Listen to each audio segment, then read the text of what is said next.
Voilà. Bonsoir à tous. J'espère que vous m'entendez bien. Est-ce que vous m'entendez bien? Oui? Ok, super. Bienvenue au troisième webinaire sur la santé et le cyclisme. Donc, ce soir, on a le plaisir d'accueillir le docteur Wilmar qui va nous parler du rôle de la nutrition par rapport au sport et plus précisément à vos sorties vélo.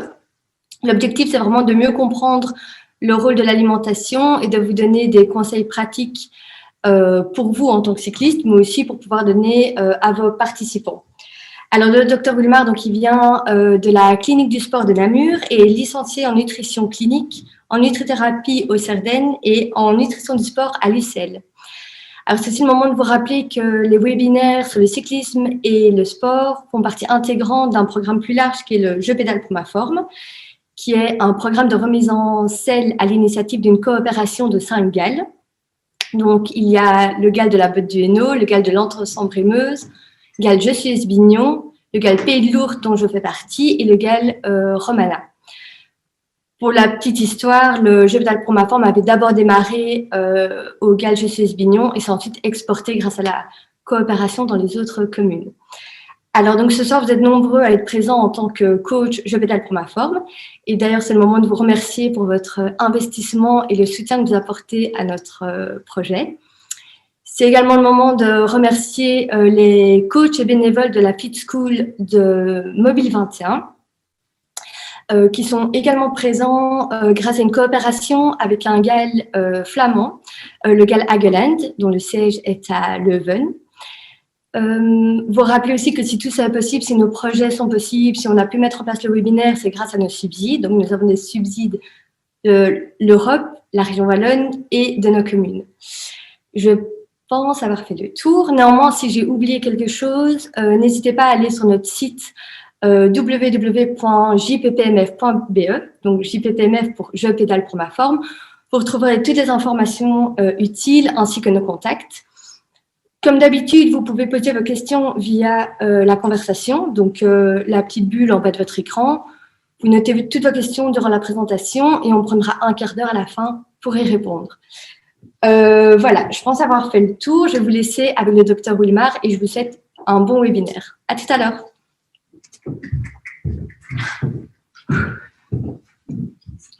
Voilà. Bonsoir à tous, j'espère qu'on m'entend bien également. A priori, oui, si les tests qu'on a fait auparavant étaient bons. J'ai juste bougé un tout petit peu. Voilà. Voilà, ce sera plus sympa comme ça. Donc ce soir, on va parler de cyclisme et de diététique. J'espère que tout le monde voit aussi les slides sur son écran. Je ne vais pas me représenter directement. Carole l'a très bien fait. Du coup, c'est pas directement une slide en moins à devoir expliquer. Alors, ce soir, on va se poser la question de savoir quelles sont les bases de la nutrition du cycliste. Donc, ça va vraiment être une partie, dans un premier temps, un petit peu plus théorique avec le rôle de macronutriments que sont les glucides et les protéines. Il va y avoir un chapitre sur l'hydratation, qui est vraiment une pierre angulaire de la nutrition sportive en règle générale, mais aussi pour le cycliste. Et puis, dans un deuxième temps, on arrivera à des choses beaucoup plus pratiques, donc savoir que manger avant, pendant une sortie vélo. Vous aurez des applications pratiques pour des sorties sur 2 heures, à la demi-journée ou sur une journée complète. Et alors aussi l'aspect préventif de la nutrition par rapport aux récupérations, blessures, au confort. Si jamais en tant que coach, vous avez des questions, savoir, tiens, est-ce que par l'alimentation, je peux éviter d'avoir des crampes, ce genre de choses, ou des troubles digestifs. Alors, pourquoi parler de nutrition? Dans un premier temps, parce que c'est essentiel pour notre santé. C'est notre seule source d'énergie, donc tant au quotidien, mais aussi pour la pratique sportive. C'est ce qui va vraiment permettre à notre corps de fonctionner. Sans nourriture, notre corps ne sait pas fonctionner. C'est ce qui va permettre aussi de fournir à notre corps l'ensemble des composants. Donc, toutes nos petites cellules ont été construites à partir de ce qu'on a mangé. Donc oui, avoir une alimentation qui est équilibrée permet à notre corps de pouvoir bien fonctionner et que ça soit une machine la mieux huilée possible. Voilà, on va commencer avec donc le bloc sur les glucides et sur les protéines. Donc, les glucides, protéines, ça fait partie d'un tout. Il y a aussi les lipides, donc qui sont les graisses. Il y a aussi les vitamines, les minéraux, les oligo-éléments, les antioxydants. Tout ça fait partie de l'alimentation. Aujourd'hui, on va vraiment se concentrer sur glucides et protéines. Alors, pourquoi parler principalement de ces deux-là? Parce que toutes les recommandations en nutrition sportive vont être axées sur des apports en glucides. Donc, quand je dis glucides, ce sont les sucres, hein. Donc les sucres rapides, les sucres lents, ça peut avoir plusieurs noms, on va y revenir juste après. Et donc, ça va vous permettre de pouvoir baser un petit peu les recommandations que je vais vous donner et les comparer par rapport à des produits. Ici, j'ai mis, c'est un ami qui fait des barres sportives qui s'appelle Ravito, vraiment spécial pour le cycliste. Et vous voyez, je ne sais pas si on voit la souris. Donc, on voit dans le deuxième encadrement, la souris, on ne la voit pas. Ici. Non, c'est pas grave. Donc, vous voyez qu'il y a carbohydrates, donc ça c'est le mot anglais pour les glucides. On voit en dessous les protéines. Et donc, je vous donnerai des valeurs chiffrées. Ça permettra de se dire, tiens, est-ce que tel aliment finalement convient bien dans le cadre d'une pratique sportive? Est-ce que telle boisson correspond aux critères pour une alimentation qui est la plus performante possible? Alors, les glucides. J'ai repris la définition du Larousse. Donc, c'est le composant fondamental de la matière vivante constitué de carbone, d'hydrogène et d'oxygène, jouant un rôle dans l'organisme énergétique. Donc, on voit dans la définition même du Larousse, la base des glucides, le but des glucides, c'est de fournir de l'énergie au corps. On parle des sucres.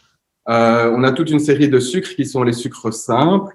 Donc, des sucres qui terminent souvent par ose. Donc, on parle de glucose, ça c'est le carburant de base de notre organisme, pour être très précis, sous une forme qu'on appelle le glucose 6-phosphate. Mais voilà, c'est juste comme ça, on est précis. Mais pour le reste de l'exposé, je parlerai à chaque fois de glucose.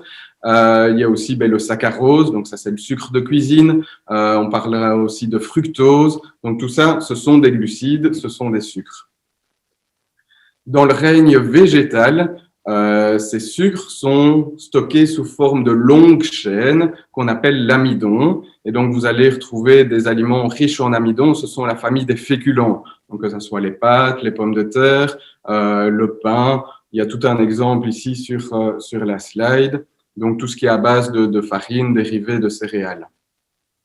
Dans le règne animal, ça va être sous forme de glycogène. Donc, on va retrouver tant chez les animaux que chez nous aussi. Donc, on a un stockage de sucre dans nos muscles sous forme de glycogène. Alors, ici, c'était pour avoir une idée de ce qu'on entend par les sucres. Donc, on a parlé en haut à gauche donc du glucose, on l'appelle dextrose aussi. Vous avez le fructose, le galactose, qui peuvent être soit simples ou alors en combinaison pour donner donc ces fameux disaccharides. Donc, le sucrose, c'est le terme anglais pour le saccharose, qui est le sucre de cuisine. On peut avoir des plus longues chaînes, juste après, donc un petit peu plus à droite, les maltodextrines, qui sont souvent utilisées aussi dans les boissons sportives. L'idée de cette slide, c'était de vous donner un petit peu une idée de savoir ce qui se trouve quand on dit du glucose, quand on dit du sucrose, donc du saccharose, ou quand on dit des maltodextrines. Alors, à quoi servent les glucides? On va rentrer dans le vif un peu plus du sujet. À quoi ça sert avant, pendant et après l'effort? Avant l'effort, donc comme on l'a dit, le sucre est stocké, il y a une partie de sucre qui est stockée dans nos muscles sous forme de glycogène. Donc quand vous mangez un morceau de pain, vous allez le digérer, ça va passer dans votre circulation sanguine sous forme de petites molécules de sucre qui va pouvoir être redistribué vers les tissus avoisinants, notamment les muscles et le foie, et être stocké sous forme de glycogène pour pouvoir être utilisé quand les muscles doivent être activés.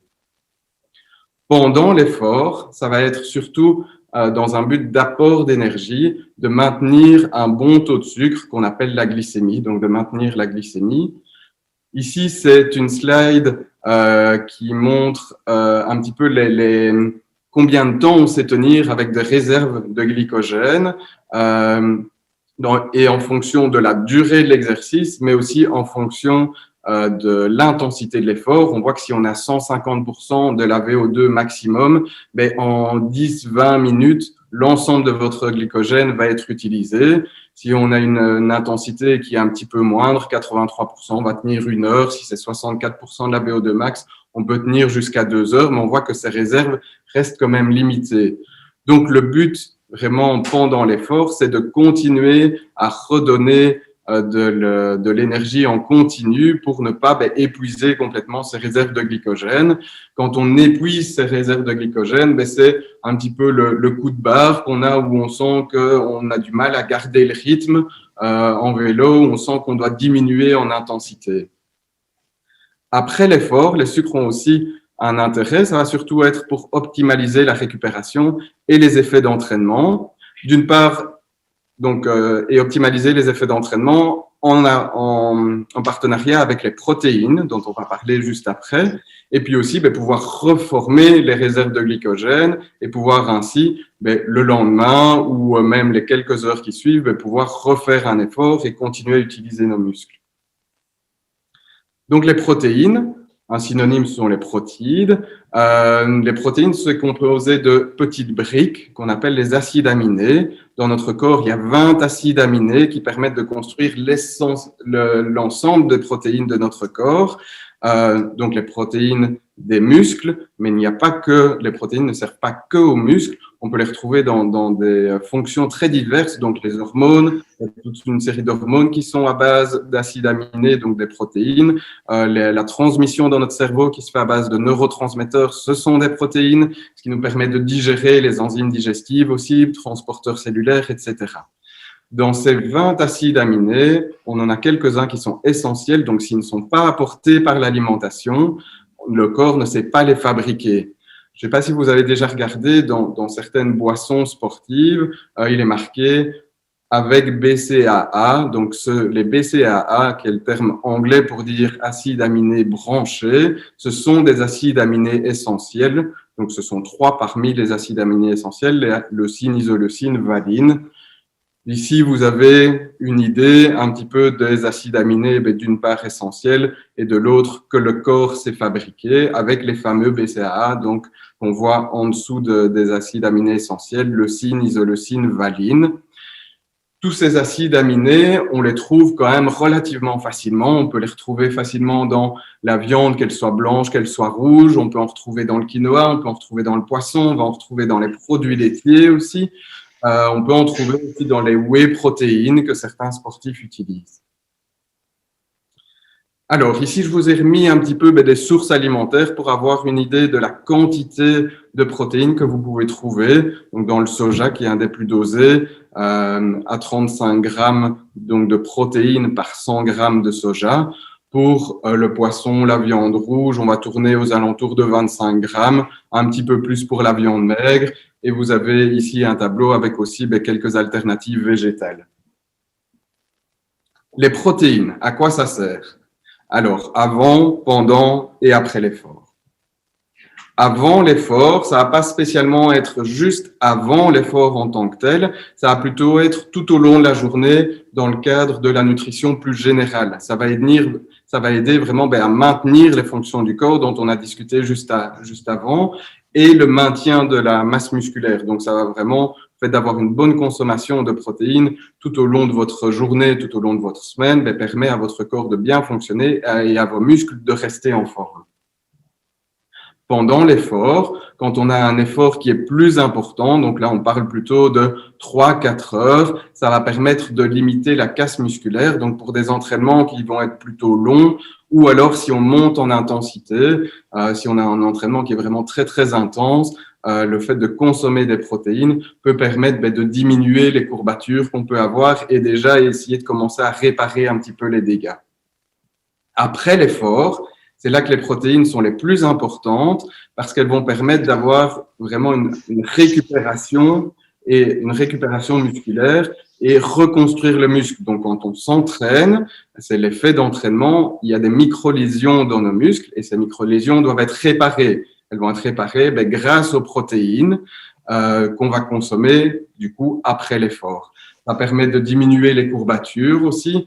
Un exercice physique intense, ça peut diminuer un petit peu notre immunité.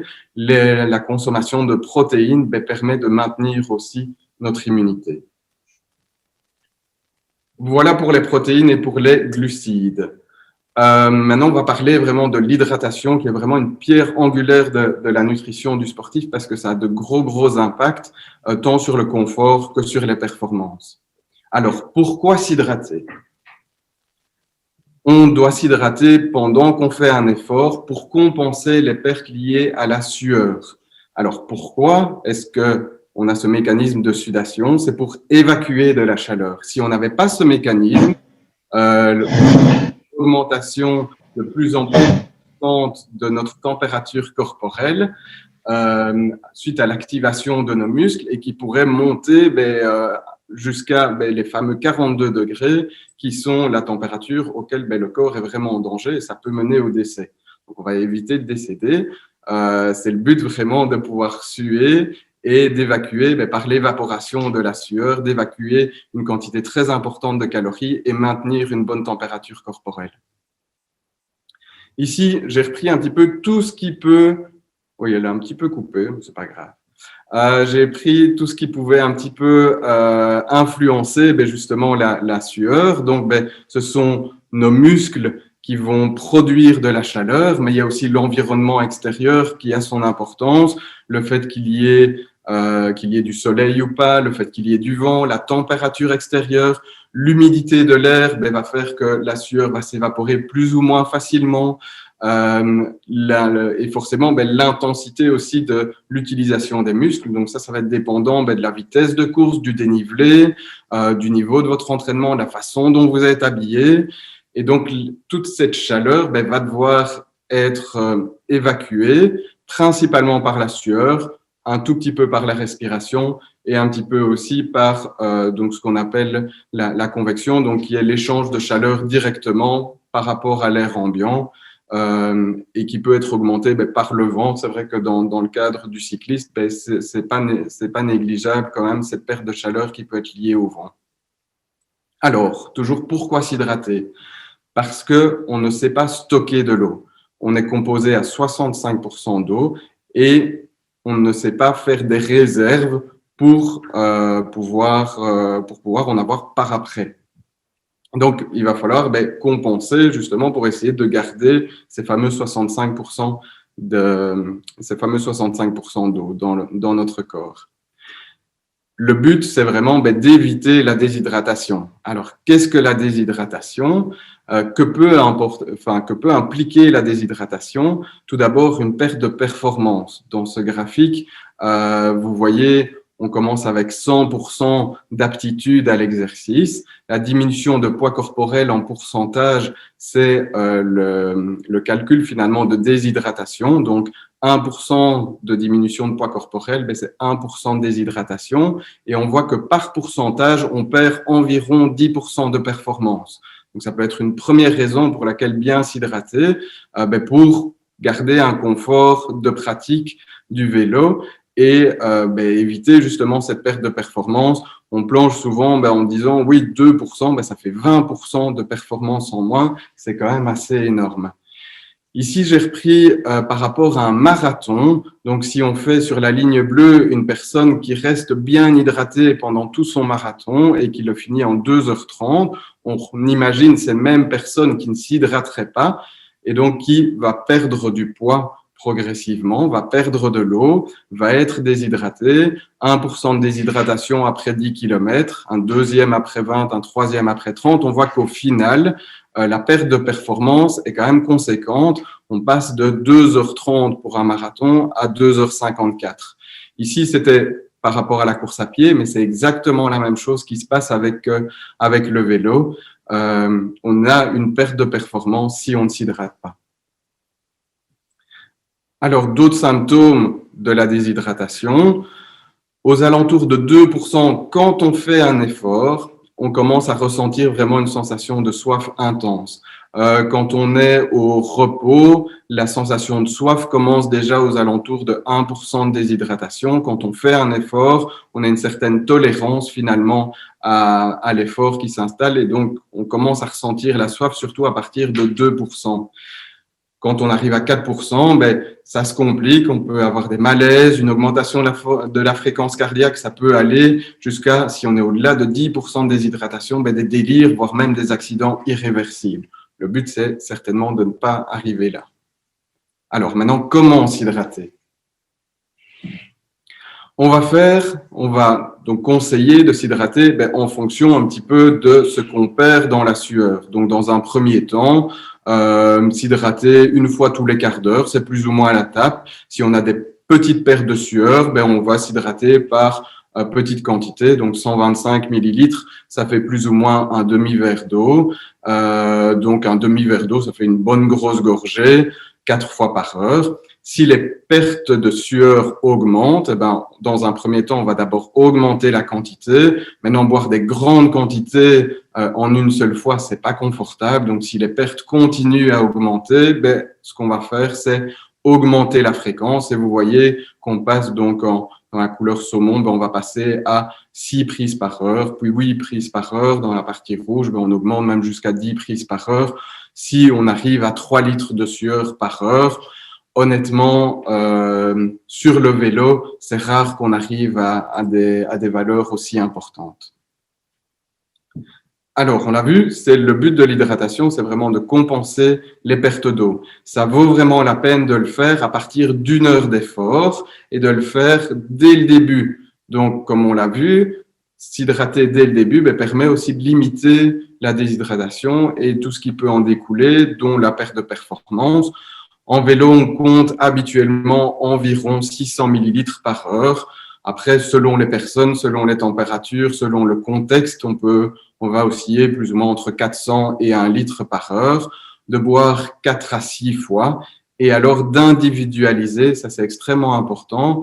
Tout le monde n'évacue pas la chaleur, il n'a pas la même quantité de sueur qui va être produite. Et pour l'individualiser, ce qu'on peut faire, c'est ce qu'on appelle un système de la double pesée. C'est assez simple, ça peut paraître laborieux comme ça, mais donc le principe, c'est qu'1 litre d'eau, ça fait 1 kilo. Donc, si vous vous pesez avant et après votre sortie vélo, si vous avez une différence de poids, c'est pas de la graisse que vous avez perdue, c'est beaucoup trop rapide, c'est de l'eau. Donc, imaginons, vous vous pesez avant votre sortie, après votre sortie vélo, vous avez perdu 500 grammes, c'est que vous êtes en déficit de 500 millilitres d'eau. L'idéal, c'est de se peser avant et après en sous-vêtements pour ne pas avoir la sueur qui resterait dans les vêtements. On peut même peser les gourdes avant et après pour avoir une idée de ce que vous avez bu pendant votre sortie et avoir une idée de la quantité totale nécessaire. Donc, la perte de poids que vous avez calculée pour le cycliste, plus la différence de poids dans les gourdes, donc qui est le reflet de ce que vous avez bu, ça donne le total de ce qu'il faudrait boire pendant la durée de l'effort. Alors, ça va être à moduler forcément. Si on fait le test maintenant, les valeurs seront pas la même chose que si vous refaites le test en plein été sous 30 degrés forcément. Donc, c'est à remoduler, mais ça permet d'avoir déjà une idée des quantités idéales d'hydratation pour une sortie. Alors, dans nos boissons d'hydratation, il y a une partie d'eau, mais on peut avoir un apport d'énergie aussi. Donc, on a parlé tout à l'heure des sucres, donc du fameux, on trouve souvent du glucose dans les boissons d'effort. C'est utile à partir d'1 heure d'effort. Avant, ça l'est nettement moins. Le but, ça va être d'éviter l'hypoglycémie, donc cette baisse du taux de sucre dans le sang. Sur une sortie vélo de 1 à 2 heures, on compte environ 30 à 60 grammes de sucre par heure. Si on fait une sortie plus longue, là, on peut augmenter alors le grammage de sucre par heure. Donc, quand je dis de sucre, ça peut aussi bien être, on parlait de boisson d'effort, mais ça peut aussi être du sucre de cuisine que vous diluez dans une gourde. Quand on augmente la quantité de sucre, surtout si on passe au-delà de 60 grammes de sucre par heure, il y a un intérêt alors à aller vers des boissons plus spécialisées où on a un mélange de sucre, de glucose, de fructose et de maltodextrine parce que l'absorption va être différente et ça va permettre justement d'avoir un apport qui a des vitesses différentes et donc qui pourra tenir plus longtemps donc, je me perds un petit peu, avoir un apport d'énergie un peu continu entre les fois où vous vous hydratez. Alors ça, c'était pour la quantité. Au niveau de la concentration de sucre dans l'eau, ne dépassez pas au-delà de 8% de sucre. Sinon, ça va avoir un impact au niveau de la digestion qui devient plus difficile. On oscille habituellement entre 3 à 8%, de nouveau en fonction des conditions extérieures. S'il fait fort chaud, il va falloir boire beaucoup d'eau, donc on va être dans quelque chose de plutôt dilué, donc plutôt aux alentours de entre 3 et 6%. Si au contraire, il fait plus chaud et qu'on veut avoir un bon apport d'énergie, on peut aller jusqu'à ces 8% à ce moment-là. Dans la boisson d'hydratation, on peut avoir un apport de sel aussi. Là, c'est utile à partir d'1h30 d'effort. Dans la sueur, on va perdre de l'eau, mais on va perdre du sel aussi. À partir de 3 heures d'effort, ça va être indispensable de compenser ces pertes de sel dans la sueur. Alors, on compte plus ou moins, ici j'ai mis des valeurs sur les étiquettes, souvent vous avez des valeurs en milliéquivalents de sodium. Donc, le sel de cuisine, c'est du chlorure de sodium. Si on fait l'équivalent en sel de cuisine, ça fait 1,2 à 2,9 grammes de sel par litre, si vous voulez faire vos propres boissons vous-même. Si on veut estimer aussi, est-ce qu'on fait partie des personnes qui ont tendance à perdre beaucoup de sel dans la sueur ou au contraire quasiment pas, on peut faire le test du t-shirt noir. Donc le principe, c'est de faire un entraînement avec un t-shirt noir. Vous montez un petit peu dans les tours pour quand même avoir pas mal de sueur et puis vous faites sécher votre t-shirt. Vous regardez quand il est sec, s'il est resté bien noir, il n'y a quasiment pas de sel qui s'est déposé dessus. Si au contraire, vous voyez qu'il est franchement blanc, c'est que vous faites partie des personnes qui perdent beaucoup de sel dans leur sueur.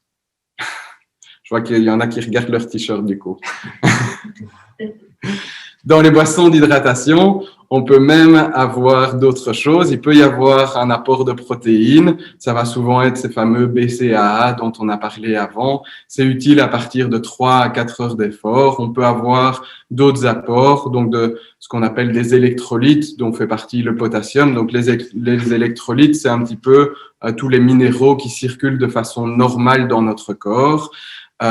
Si on veut aller vers des compléments alimentaires dans une recherche de performance, mais je pense que c'est moins l'objet de la discussion ce soir, je vous ai mis pour la caféine ce qu'on compte plus ou moins. Alors, quand s'hydrater?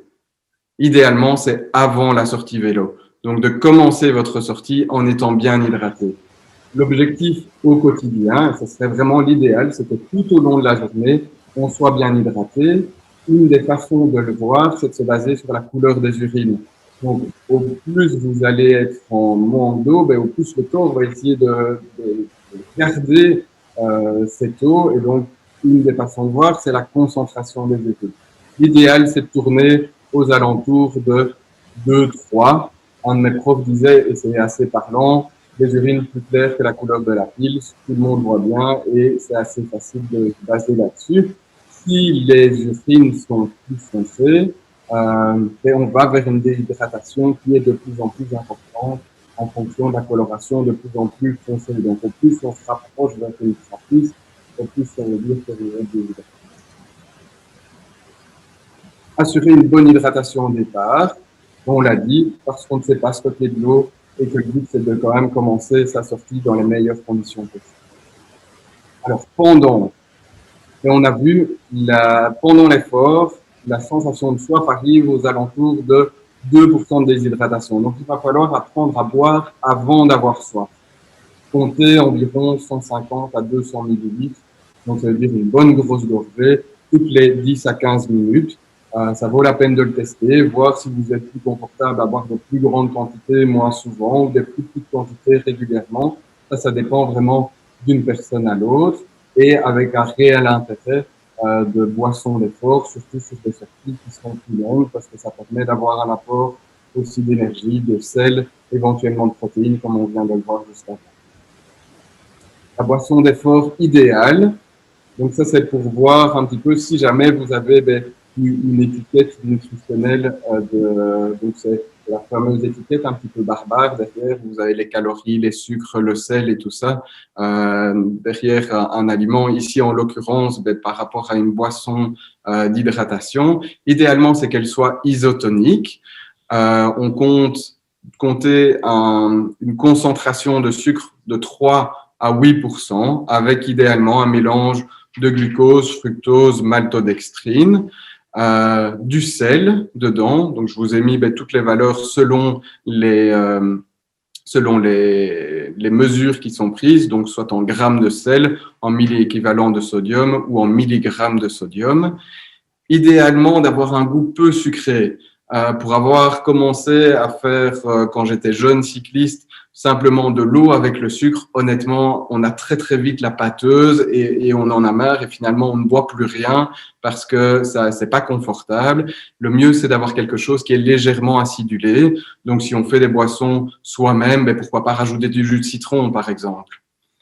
La température de la boisson va être importante aussi. On compte entre 10 à 22 degrés idéalement. Le but, donc ici, c'est vraiment la boisson d'effort idéale. C'est vrai que c'est pas toujours facile à mettre en pratique, mais une boisson trop froide ou trop chaude va avoir tendance à ralentir justement la vidange au niveau des intestins, au niveau de l'estomac et peut donner un inconfort au niveau digestif. Cette boisson, idéalement, il faudrait que vous l'ayez testée. Donc, la goûter, voir si ça vous convient au niveau gustatif et voir si ça vous provoque ou pas un inconfort au niveau digestif. Si même au repos, le fait de boire cette boisson, vous commencez à avoir des crampes au ventre, ne la prenez certainement pas pour faire une sortie vélo. Alors, après, donc, on a parlé de s'hydrater avant la sortie, le fait d'être bien hydraté, pendant avec idéalement une boisson d'effort. Après, le but, ça va être de compenser les pertes éventuelles si jamais on n'a pas réussi à compenser complètement les pertes d'eau dans la sueur. On peut les compenser après en comptant 1,5 fois les quantités perdues. Donc, compter 1,5 litre d'eau ou de boisson d'hydratation par kilo perdu. Ça peut être de l'eau, ça peut être une boisson d'effort comme celle qui a été prise pendant l'effort. Ça peut aussi être une boisson de récupération, donc une boisson spécifique de récupération. Il va être important aussi que les muscles restent dans les meilleures conditions possibles pour être hydratés et donc de continuer à boire régulièrement dans les 6 heures qui suivent l'exercice. Je tape un petit peu sur le clou par rapport à l'hydratation, donc des messages clés. Importance de boire avant d'avoir soif, de boire régulièrement. Ça permet une meilleure performance, mais aussi et surtout un meilleur confort de pratique. Et surtout, tester les boissons avant de les prendre. Certainement, si ce sont des sorties plus longues ou si ce sont des entraînements qui sont plus intenses, faut que ce soit des boissons que vous ayez déjà testées et approuvées auparavant. Voilà pour la partie théorique. On va passer maintenant à la partie beaucoup plus pratico-pratique et sur des trucs et astuces qui peuvent avoir un impact au niveau, j'ai mis des performances, mais c'est valable aussi au niveau du confort. Donc le fait de garder un bon taux de sucre, de ne pas avoir d'hypoglycémie, ça permet d'avoir une bonne performance, mais ça permet aussi d'avoir un confort de pratique du vélo. Alors, la nutrition sportive ne fait pas tout. La nutrition d'un sportif, c'est avant tout 90% d'alimentation générale. On a parlé d'avoir des bons apports en minéraux, en vitamines, en antioxydants, d'avoir une assiette qui est équilibrée, d'être bien hydraté au quotidien. Il me semble avoir insisté là-dessus. D'avoir un apport adéquat en protéines, donc pour avoir des muscles qui fonctionnent bien. On compte 1,5 g de protéines par kilo de poids corporel répartis sur l'ensemble de la journée. Donc, par exemple, pour une personne de 60 kg, c'est facile, si on fait fois 1,5, ben, ça fait 90 grammes de protéines à répartir sur l'ensemble de la journée. Vous voyez que dans 100 grammes de poulet, donc c'était sur la slide précédente, mais je pense qu'il y aura moyen que vous puissiez les avoir, hein.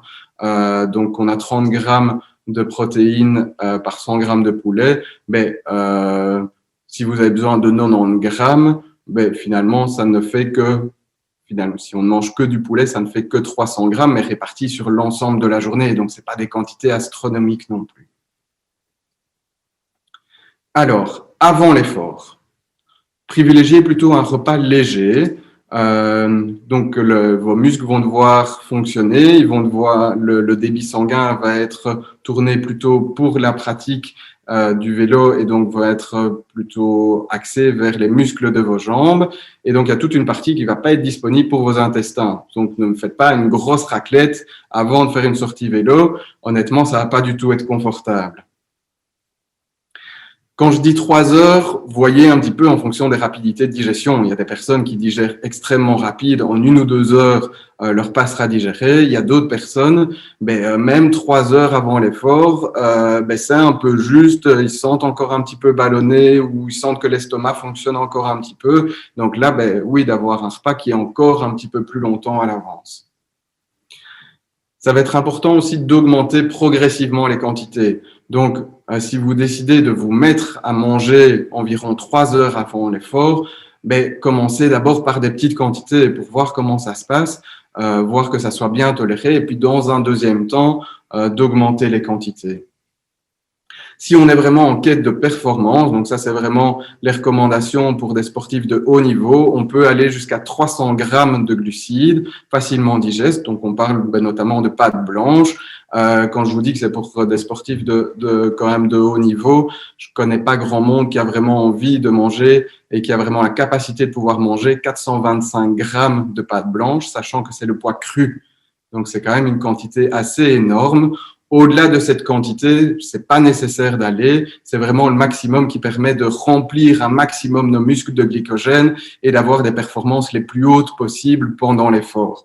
Donc ici, l'objet, ça sera plutôt d'être entre 0 et 300 grammes. Le fait d'avoir déjà un petit apport, ça va déjà permettre que vos muscles aient du glycogène et de l'énergie à disposition. C'est déjà mieux que de ne rien manger.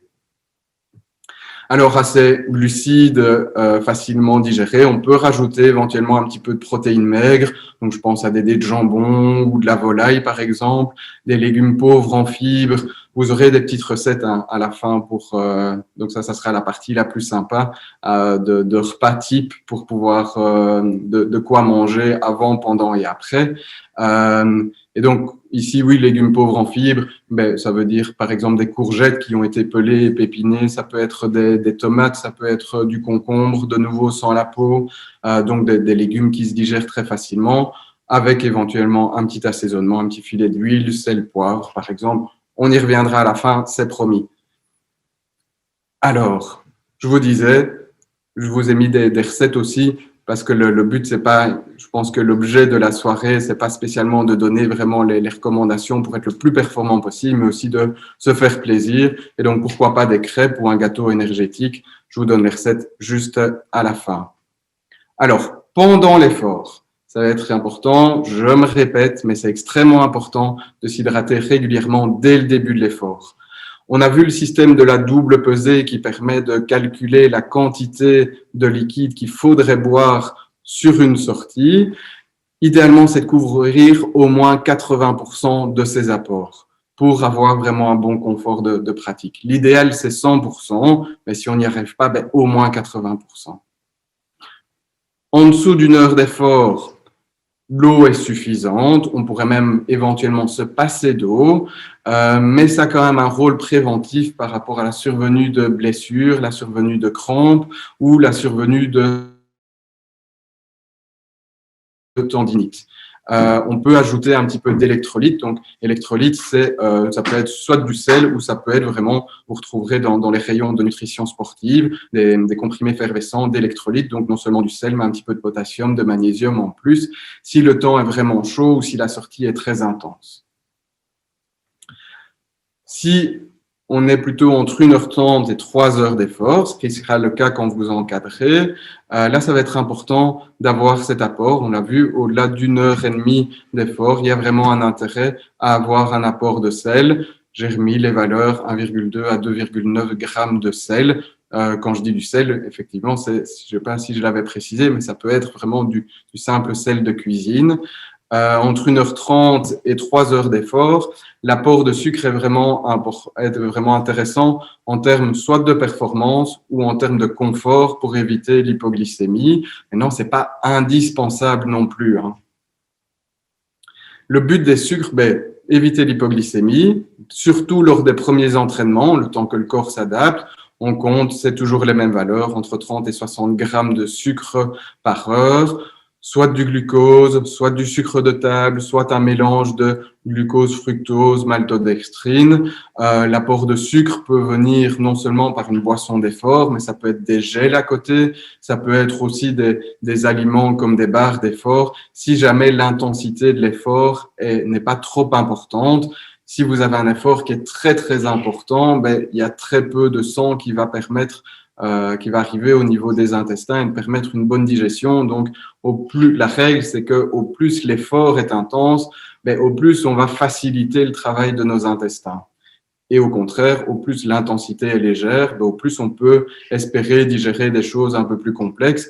Il suffit de voir, par exemple, quand on fait une marche tranquillement, on peut prendre un pique-nique déjà un peu costaud et pouvoir se faire plaisir sans que pour autant ça occasionne un gros inconfort. Alors, au-delà de 3 heures d'effort, je me répète, d'avoir un apport de protéines. À ce moment-là, on augmente l'apport de sucre. Je pense vraiment qu'au-delà de 3 heures d'effort, c'est quand même important d'avoir au moins un petit apport de sucre. Les valeurs, pour les protéines, 2 à 5 grammes par heure d'effort. Pour les sucres, on peut augmenter jusqu'à 90 grammes avec, à ce moment-là, comme je le disais précédemment, un mélange de glucose, fructose, maltodextrine, non seulement dans la boisson d'effort, mais qu'on peut compléter par des barres ou d'autres aliments, de nouveau un petit peu en fonction de l'intensité de l'effort. Alors, on en a reparlé, je réinsiste, adaptez vraiment votre alimentation en fonction de l'intensité. Au plus la sortie est longue, au plus vous devrez avoir un apport complexe. Donc, on a vu sur des petites sorties, ça peut être uniquement de l'eau, puis après, il faut rajouter un petit peu de sel, un petit peu de sucre, éventuellement des protéines quand ce sont des sorties nettement plus longues. Mais tout ça va devoir être absorbé par nos intestins. Donc, la logique, c'est de se dire, si c'est une sortie qui est plus longue, on va avoir une intensité qui va être moindre. Le but de s'entraîner, ça va justement être de pouvoir petit à petit maintenir une digestion malgré le fait que l'effort soit plus intense. On y reviendra un peu plus tard. Et donc, la règle, plus l'intensité est faible, plus le corps est capable de digérer. Donc, si vous avez du mal à digérer, une des premières choses que vous pouvez faire, c'est de baisser le rythme ou même de vous arrêter, éventuellement de faire une petite pause et de redémarrer plus calmement. Vraiment pratico-pratique, une sortie de 2 heures. Que prendre avec au niveau alimentaire? Je conseille quand même toujours de prendre un petit peu d'eau claire, ne fût-ce que pour se rincer la bouche si on a la bouche un petit peu pâteuse, éventuellement avec un petit filet de citron. Le fait d'avoir ce petit côté acide, ça permet de réinitialiser les papilles assez facilement et c'est très rafraîchissant. À côté de ça, d'avoir une gourde un peu plus grande dans laquelle on va mettre sa boisson d'effort. Donc, on l'a dit, idéalement isotonique avec du glucose, des sels ou électrolytes, quelque chose que vous avez goûté auparavant, que vous appréciez au niveau des goûts et que vous tolérez bien au niveau digestif. Éventuellement, on peut prendre avec 1 ou 2 barres sportives, ça peut être aussi gel, ça peut être aussi des compotes de fruits, des choses qui sont facilement digérées. Même ne fût-ce qu'au niveau psychologique, ça vaut la peine. Si jamais on a un coup de mou, de se dire, voilà, j'ai un élément qui me fait plaisir, j'ai ma petite barre pour redémarrer du bon pied. Si ce sont des sorties plus longues, sur une demi-journée, on va devoir avoir des apports plus complexes. Donc, dans la boisson d'effort, on va devoir avoir des apports qui sont plus importants. Moi, je conseille souvent d'avoir du coup une poche à eau, donc le fameux camelback, ou alors d'avoir plusieurs gourdes. enfin, après, logistiquement parlant, je trouve ça un petit peu moins pratique. Toujours, pour la boisson d'effort, isotonique avec du glucose, éventuellement mélange de sucre.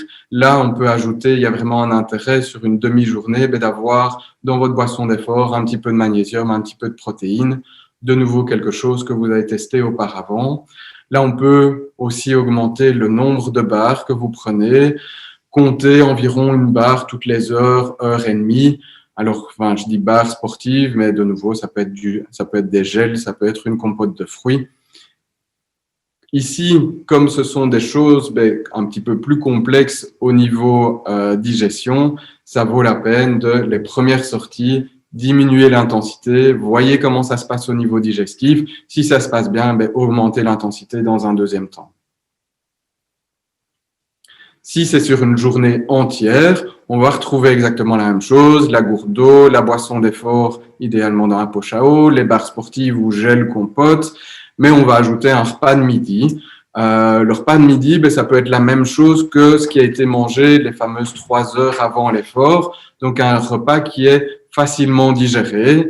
Donc, quand je dis des féculents raffinés, c'est par exemple du riz blanc ou des pâtes blanches, les mêmes légumes pauvres en fibres, donc sans la peau et sans les pépins, courgettes ou aubergines ou tomates ou concombres. On peut ajouter des œufs, on peut ajouter un petit peu de viande maigre. De nouveau, la première fois que vous faites une sortie à la journée, ayez une intensité qui est moins importante pour pouvoir vraiment vous faire plaisir tout en respectant votre digestion et en pouvant digérer ce que vous avez mangé à midi. On vient de parler de pendant l'effort, après l'effort. La première chose, ça va être de s'hydrater.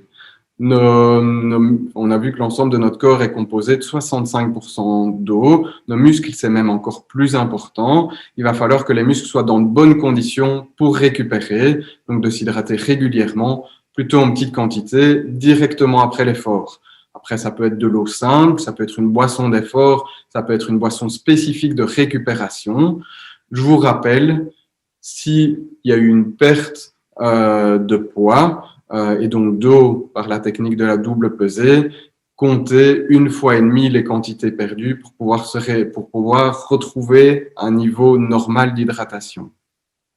Donc la première chose, s'hydrater. La deuxième chose, on a parlé des protéines dans la récupération au tout début, ça va être le moment d'avoir cet apport de protéines. On compte 10 à 15 grammes de protéines avec un petit peu de sucre pour que ça me pénètre bien au niveau musculaire. Et il y a vraiment une fenêtre après l'effort où les muscles sont comme assoiffés un petit peu de protéines.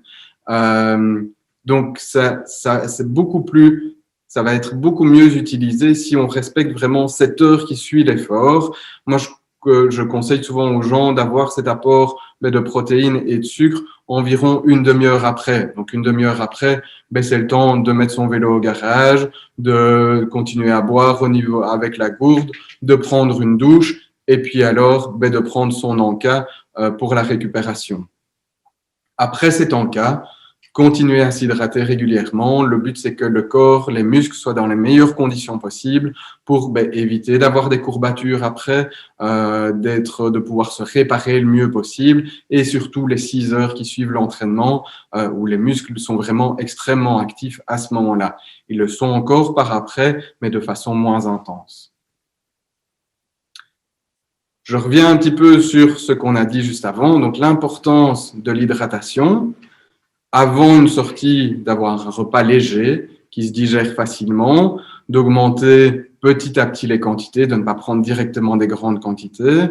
Pendant la sortie, d'avoir un apport d'énergie, d'adapter vraiment l'intensité de l'effort et les aliments. Au plus vous mangez des choses solides, complexes à digérer, au plus on diminue l'intensité. Et pour finir, pour avoir une bonne récupération, ces fameuses 30 minutes après l'effort où il est important d'avoir une collation contenant des protéines.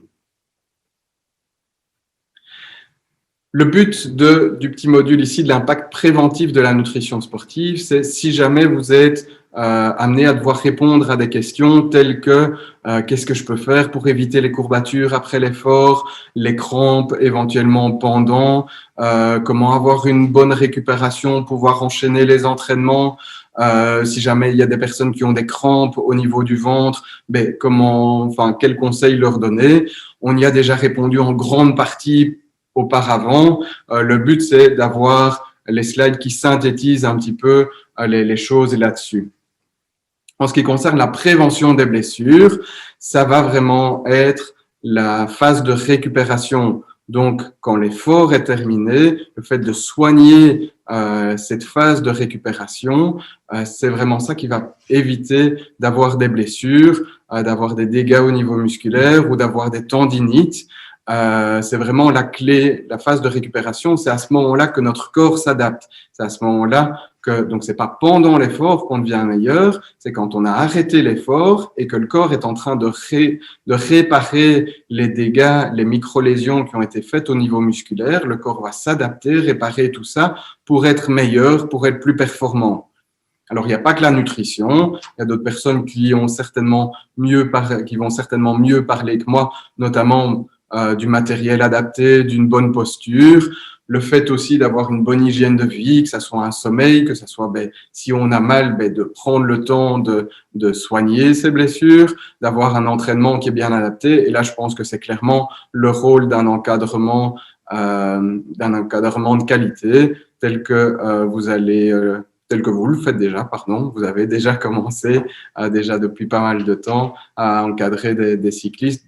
Votre rôle est primordial dans la prévention des blessures.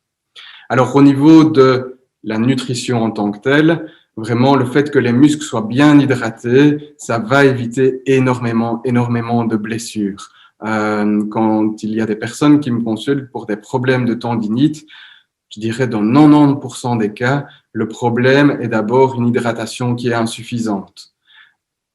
On a parlé aussi, à côté de ça, de l'alimentation équilibrée au quotidien, donc d'avoir un bon apport de protéines, toujours 1,5 g de protéines par kilo de poids corporel par jour, avoir un bon apport de minéraux, de vitamines, d'antioxydants, ça c'est vraiment l'alimentation équilibrée. La nutrition sportive, son but, c'est vraiment, on l'a vu, en fonction de l'intensité de l'effort, en fonction de la quête de performance éventuelle, mais pouvoir adapter les apports alimentaires en fonction de l'effort qui est fait. Au-delà de ça, ça va être de favoriser une bonne récupération, mais aussi, donc en évitant la déshydratation et l'hypoglycémie, éviter des accidents vraiment comme on les entend en tant que tels, donc éventuellement une collision entre deux cyclistes. Alors, pourquoi? Voici un petit peu tous les symptômes, on l'a déjà vu précédemment, associés à la déshydratation. Dans tous ces symptômes, on voit que épuisement, étourdissement, difficulté de concentration, des douleurs, ça peut perturber l'attention du cycliste et éventuellement ne pas voir qu'il y a quelqu'un qui est en train de dépasser ou ne pas voir un obstacle sur la chaussée et éventuellement causer un accident. C'est la même chose, ici sont les symptômes de l'hypoglycémie qui peut donner donc de la fatigue, des étourdissements, vision trouble, des tremblements, des maux de tête. Mais tout ça, ça fait qu'on est moins concentré et ça peut vraiment donner des accidents. Ça peut même aller jusqu'à vraiment avoir la tête qui tourne et tomber de son vélo. Alors, comment favoriser une récupération optimale? Ça va être des redites, mais comme ça, vous avez tout qui est mis dans une seule slide. Alors, pourquoi? C'est pour éviter tout ce qui est courbature, pour maximaliser les effets d'entraînement. Je pense que toute personne qui s'entraîne a envie de se voir progresser, autant mettre la nutrition de son côté. Éviter éventuellement de tomber dans le surentraînement. Donc, le fait d'avoir une bonne alimentation permet au corps de récupérer plus rapidement. Et donc, quand on enchaîne les entraînements, ça lui permet de pouvoir tenir le coup et de prévenir aussi les éventuelles blessures, tendinites, claquages et autres blessures musculaires. Alors, pourquoi est-ce qu'on parle autant de l'hydratation et des protéines? Voilà pourquoi la concentration. Donc, ici, c'est ce qui compose le muscle. Donc, on voit que le corps, c'est 65% d'eau. Le muscle, c'est même 75%. Juste après, en plus grosse proportion, viennent les protéines. Et puis, ce qui va être, donc il y a des gaines autour de ça, il y a un petit peu de graisse dedans. Il suffit de voir un morceau de steak, on voit qu'il y a des traînées de graisse dedans. C'est la même chose dans nos muscles à nous. Vitamines, minéraux, les glucides, ça c'est le fameux glycogène qui est stocké dans nos muscles. Voilà donc la fameuse slide. Pour résumer, une bonne récupération, s'hydrater directement après l'effort en petite quantité, soit de l'eau, une boisson d'effort, de récupération. S'il y a une perte de poids, boire 1,5 fois les quantités perdues. Je vais un petit peu plus vite parce que ce sont des redites, mais comme ça, vous avez tout qui est condensé. Dans l'heure qui suit, idéalement même les 30 minutes, l'apport de protéines, l'apport de sucre. Et alors, on peut même aller plus loin en ayant un repas vraiment complet, donc avoir un apport de féculents, de légumes, une source de protéines, donc viande, poisson, œufs, produits laitiers ou protéines végétales, donc tout ce qui est les légumineuses, plus un petit peu de matière grasse de qualité. Ça, dans les 3-4 heures, donc un repas équilibré dans les 3-4 heures qui suivent l'effort, et de continuer à avoir une alimentation équilibrée au quotidien, donc des repas qui sont composés de la famille des légumes, des féculents, une source de protéines. L'apport de protéines, je pense que je l'ai suffisamment dit, minéraux, vitamines, oxydants aussi. Alors, je reviens encore un petit peu et je réinsiste un petit peu sur le fait d'entraîner ces intestins. Donc, quand vous faites un effort, il y a une augmentation du flux sanguin vers les muscles et donc au détriment de vos intestins. C'est ça qui va causer la plupart des soucis intestinaux et diminuer vos capacités de digestion. Ça peut se manifester par des vomissements, des reflux, des diarrhées, des crampes abdominales. Donc, le but vraiment d'entraîner ces intestins, c'est d'éviter ceci. Je pense qu'il y a quand même nettement plus sympa que de devoir interrompre une sortie vélo pour vite aller se cacher derrière un fourré parce qu'on a des vomissements ou ce genre de choses. Alors, c'est encore plus fréquent quand on a une position aérodynamique, donc par exemple lors d'un contre-la-montre où on est vraiment donc plié, on a vraiment les intestins et l'estomac qui vont être un petit peu comprimés.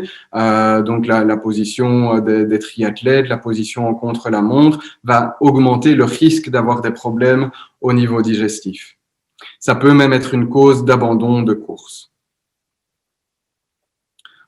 Je l'ai dit, redit, mais c'est super important, augmenter progressivement la quantité, que ça soit la quantité de liquide. Donc, quand vous savez quelle quantité vous devez boire idéalement que vous l'avez évalué avec la double pesée, que vous ne buviez, je sais pas moi, que vous buviez habituellement 1 millilitre sur 4 heures de sortie vélo, ne passez pas du jour au lendemain de 1 millilitre à 3 litres parce que la double pesée a dit que c'est ce que vous devriez boire. Ça va pas très bien se passer.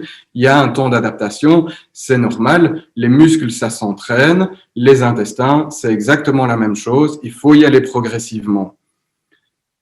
On augmente progressivement donc les quantités, mais on peut augmenter aussi progressivement la concentration dans les boissons d'effort. On a vu qu'idéalement, c'est d'être entre 3 à 8% pour la concentration des sucres. Mais commencez d'abord par une plus faible concentration et si c'est bien toléré, d'augmenter progressivement jusqu'à atteindre l'objectif que vous étiez fixé en termes de concentration.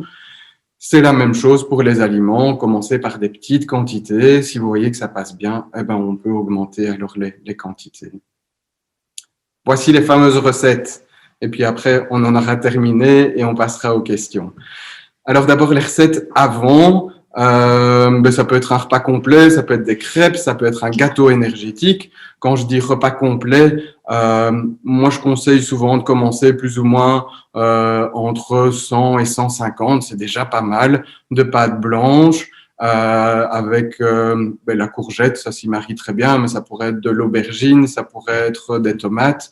Le tout étant de retirer à chaque fois la peau et les pépins pour ne pas avoir trop de fibres qui pourraient déranger la digestion. On peut ajouter un petit peu de viande maigre, donc comme du jambon, du poulet, et l'assaisonnement. Ici, j'ai tout redétaillé. Et si jamais il y a quelqu'un qui dit « Oh, je ne sais pas du tout quoi manger, je ne sais pas cuisiner », comme ça, vous pouvez lui donner directement la slide, c'est plus facile. Pareil pour les crêpes sucrées, donc des crêpes normales hein, avec du lait. C'est pas obligé d'être du lait de vache, ça peut être éventuellement du lait de soja avec des œufs. Ici, je vous ai mis une recette c'est la recette que j'utilise personnellement, qui est très facile et où on a des crêpes qui, en tout cas moi, me goûtent et on a une pâte à crêpes qui est très facilement bien lisse. On peut la faire au fouet, mais vous pouvez la faire au batteur aussi, hein, c'est nettement plus facile. Moi, j'aime bien ajouter aussi un petit peu de jus de citron quand c'est en combinaison avec le sucre. On peut la déguster toute seule, on peut la déguster aussi avec des fruits frais. Alors, de nouveau, on va privilégier plutôt des fruits frais pauvres en fibres. Donc, ça peut être de la mangue, ça peut être de la banane, par exemple, et un petit peu de fromage blanc pour avoir éventuellement un petit peu de protéines si on veut avant l'effort. Alors, si on veut aller dans des choses un petit peu plus complexes, plus gourmandes, ici c'est un gâteau énergétique qui est très facile à faire. Le principe, c'est de prendre tous les ingrédients, de les mélanger, de mettre ça dans un moule huilé et de vérifier la cuisson après 50 minutes. La technique du couteau, hein, où vous plantez le couteau dans le gâteau, s'il ressort propre, c'est que c'est cuit. Tout le monde connaît ça. Voilà, pour ceux qui auraient qui sont moins familiers avec la cuisine, j'ai tout bien redétaillé. Alors, pendant l'effort, on a parlé beaucoup des boissons isotoniques du commerce. On peut faire ses propres boissons d'effort aussi. On peut les faire à partir de jus de fruits. Le jus de raisin, l'avantage, c'est qu'il a un bon apport, un bon équilibre entre la quantité de glucose et de fructose qui est dedans. Donc, 400 ml de jus de raisin avec 600 ml d'eau. Ça peut être à partir de jus multifruits où on fait moitié jus multifruits, moitié eau. Ça peut être simplement de l'eau avec du sucre. Je dis personnellement, moi je trouve qu'au niveau gustatif, c'est pas très sympa. Mais si vous le faites, rajoutez au moins un demi-jus de citron, ça peut même être beaucoup plus, et une petite pincée de sel si il faut compenser la perte de sueur. Si on veut aller dans des choses plus multivitaminées, ça c'est une autre boisson, donc vraiment avec de l'acérola, du curcuma, du poivre noir, où il suffit de tout mixer. Donc là, on est dans des choses qui sont vraiment multivitaminées. Pour ceux qui aiment bien avoir une boisson d'effort qui est assez poussée, avec le sirop d'érable, les mandarines et tout ça, on va avoir un apport d'électrolytes, on va avoir un apport de glucose, on va avoir un apport de fructose. Donc c'est quelque chose qui est quand même assez complet. Maintenant, de nouveau, commencez pas par cette boisson-là en grande quantité. Hein. Testez-la auparavant, voyez si ça vous goûte avant de partir en sortie avec et de voir que vous l'ayez bien toléré. Pour la récupération, ici, je vous ai mis une boisson de récupération. Donc, c'est pour 4 personnes à base de bananes, kiwi, carottes, citron jaune. L'apport, donc ça, c'est plus pour l'apport de sucre. Et alors, l'apport de protéines, par les graines de chanvre, les graines de chia et le lait. Ici, en l'occurrence, je propose avec du lait de soja, mais ça peut être un lait animal aussi. Le meilleur pour la fin, on peut aussi vraiment allier gourmandise et récupération. Je vois qu'il y a des yeux qui s'écarquillent. Donc, on peut faire une omelette en version sucrée, donc avec des framboises, amandes et mascarpone. On a un bon apport de protéines avec les amandes, avec les œufs, avec la mascarpone aussi. On a l'apport de sucre par la framboise, par le sucre en tant que tel. Donc voilà, on peut vraiment se faire plaisir. Et c'est ce qui est passionnant dans la nutrition, c'est vraiment de pouvoir allier gourmandise et en même temps remplir des objectifs, ici en l'occurrence de récupération. Voilà, j'ai terminé. J'espère que j'étais dans les temps, il me semble. Hein. Ah voilà. Okay, parfait. Il y aura plus de temps pour les questions. Du coup, si... Le diaporama, c'est pas bon. Ah oui, pardon. Vous voulez que je vienne le faire? Hop. Il faut couper le partage d'écran. Ouais. Attends, pourquoi ça? La force de partir. Ah, voilà. OK. On va vous laisser, comme la semaine passée, 1 ou 2 minutes pour que vous posiez vos questions tranquillement sur le chat. Et puis, Comme ça, nous, on boit un petit coup. et comme ça, oui, on s'hydrate, parce que ça nous a donné soif. Et on revient dans 1 minute.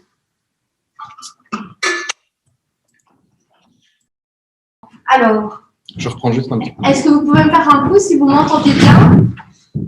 Est-ce que vous m'entendez bien ça? Ok, super. Donc, la première question, donc, c'était Gaël qui demandait: le citron aide grandement à la réhydratation, vrai ou faux? Que le citron aide grandement. Non, pas spécialement.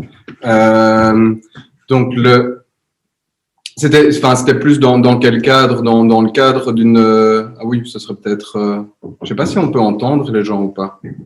Et donc, pour répondre, est-ce que le citron aide grandement à la réhydratation? Non, pas uniquement le citron. Il faudrait alors que, donc, dans le citron, en fait, on a un petit apport de potassium, on a un petit apport, de potassium dedans.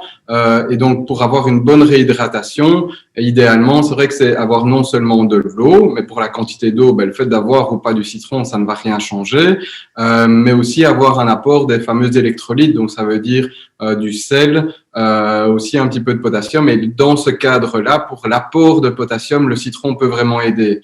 Donc, une boisson de réhydratation, ça pourrait être de l'eau, un jus de citron et une pincée de sel, par exemple. Ok. Alors, la deuxième question, c'est Jean-Pierre qui demandait: que pensez-vous d'une boisson type Fortimel avant l'effort? Avant l'effort, le Fortimel, c'est assez riche en protéines, donc ça va quand même être un petit peu lourd à digérer. Avant l'effort, je pense pas que ça soit le meilleur moment pour le prendre. Par contre, après l'effort, ça a vraiment son importance. Donc, un Fortimel 30 minutes après l'effort, surtout les Fortimel compacts, ça permet vraiment d'avoir une bonne récupération au niveau musculaire.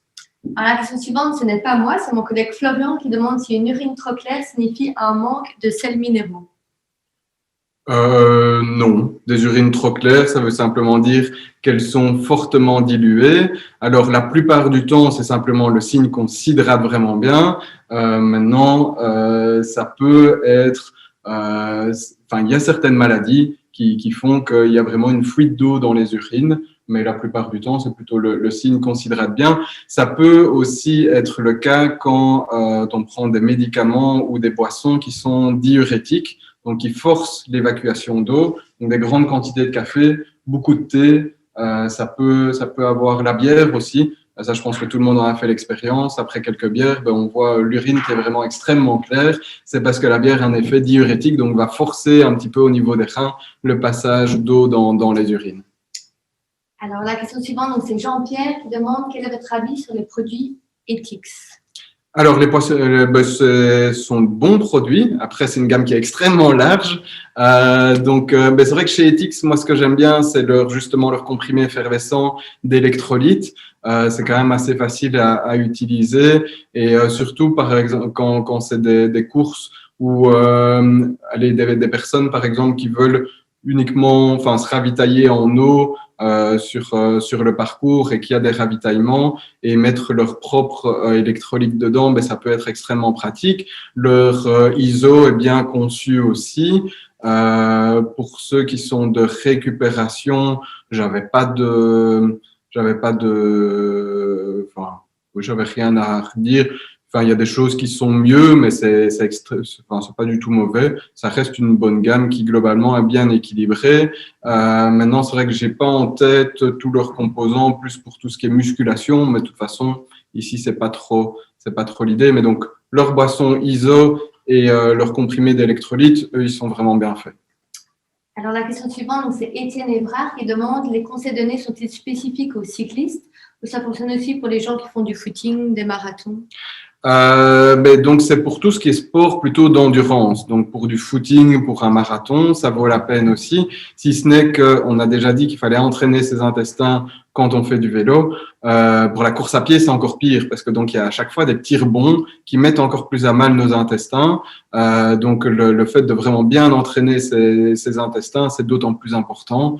Mais donc les recommandations que j'ai données, le fameux gramme et demi de protéines répartis donc par kilo de poids corporel répartis tout au long de la journée, les 10 à 15 grammes de protéines plus le sucre en récupération, ça c'est pour ce qui est des sports d'endurance.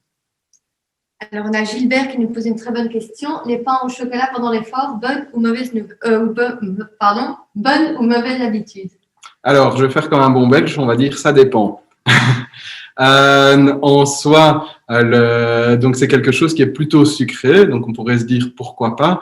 Ce qui pourrait poser un petit peu plus problème, c'est la quantité de gras qu'il y a dedans, qui a tendance à ralentir la digestion. Alors si le but, on est sur une sortie plutôt plaisir, où on est plutôt faible en intensité, ben on pourra pouvoir le digérer. Après, je pense qu'il y a des, enfin, s'il y a un moment où c'est peut-être s'il y a un moment où ça peut être pas utile, mais où c'est pas le moins toxique non plus, mais si vous voulez absolument manger votre pain au chocolat, ben, le meilleur moment, c'est peut-être éventuellement dans une sortie vélo un petit peu plus longue alors. Et limite, il vaut mieux le manger autour de l'effort que de le manger complètement à côté, parce que c'est une grosse charge de sucre qui va quasiment pas être utilisée, alors que si vous le mangez justement pendant un effort, du moment que vous le digérez bien. C'est pour ça que je dis ça dépend.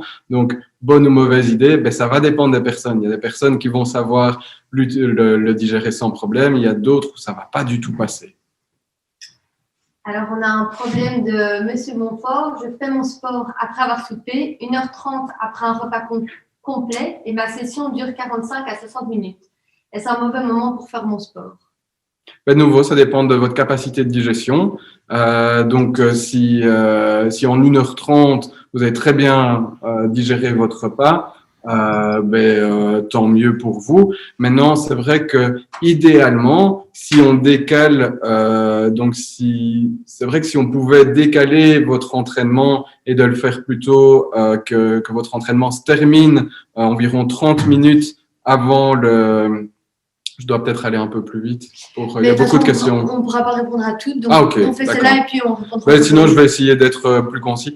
Donc, l'idéal, ça serait d'avoir l'entraînement qui est avant le souper. Comme ça, dans le souper, vous avez votre apport de protéines, vous avez votre apport de sucre. Donc, si votre entraînement termine une demi-heure avant, ça va vraiment être le meilleur moment pour pouvoir vraiment bien récupérer plutôt que de le faire après.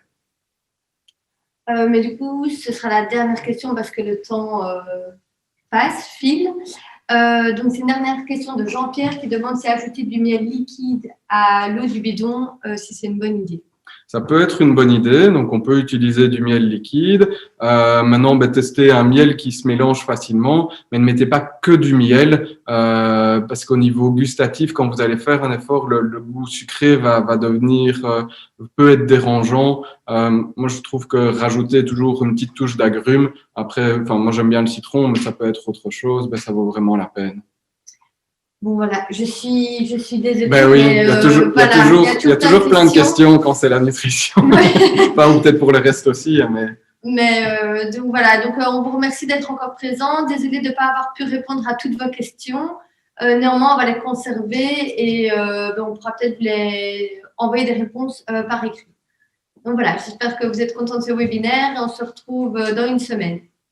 Bonne soirée. Voilà, bonne soirée. Merci de votre attention.